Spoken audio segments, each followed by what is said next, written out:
बिहार में विधानसभा का चुनाव होना है। ऐसे में जितने भी राजनीतिक पार्टी हैं, आरोप और प्रत्यारोप का दौर चल रहा है। लेकिन सवाल उठता है कि जो शासन करने वाली सरकार है, जिन्होंने बिहार में पिछले 20 सालों से शासन किया है और केंद्र में मोदी सरकार लगातार दावे करते हैं कि हमने किसानों की लागत को कम कर दिए हैं और उनकी आय को दोगुनी कर दिए हैं।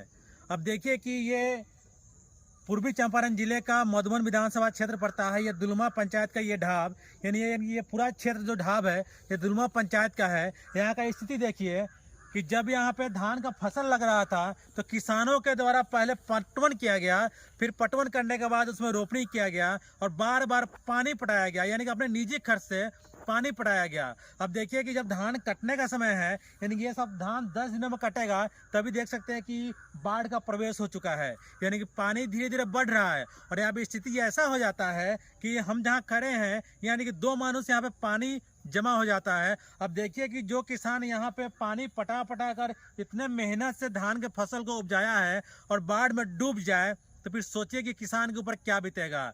मेरा सरकार से ये सवाल है कि आप किस तरह से किसानों की आय को बढ़ा रहे हैं, ये तो सोचने वाली बात है। हमने इतिहास में पढ़ा है कि अंग्रेज किसानों पे बहुत शोषण करते थे, लेकिन सवाल उठता है कि अंग्रेज ज़्यादा करते थे कि आज की सरकार ज़्यादा कर रही है। अब बताइए कि ये जो फसल है, जो किसान, सिंचाई की व्यवस्था भी नहीं है, अपने निजी खर्च से, अपने निजी साधन से किसान खेत में सिंचाई करते हैं। और ये सुखाड़, इस बार तो माना जा रहा था कि सुखाड़ का मौसम होने वाला है बिहार के इस क्षेत्र में, लेकिन अंतिम समय में हल्का बारिश हुआ और हल्के बारिश में देखिए कि बाढ़ की स्थिति उत्पन्न हो गई है। और हम जिस खेत में भी खड़े हैं, ये खेत के नज़दीक तक पानी आ चुका है। सबसे पहले देखिए कि किसान यहाँ पे जब खेती किया, अपने से सिंचाई किया, अपने से पटवन किया और खाद के समय में किसानों को समय पे खाद नहीं मिला। जो खाद 272 रुपये में मिलना चाहिए था, वो खाद किसानों को 500, 600, 700, 800 में मिला।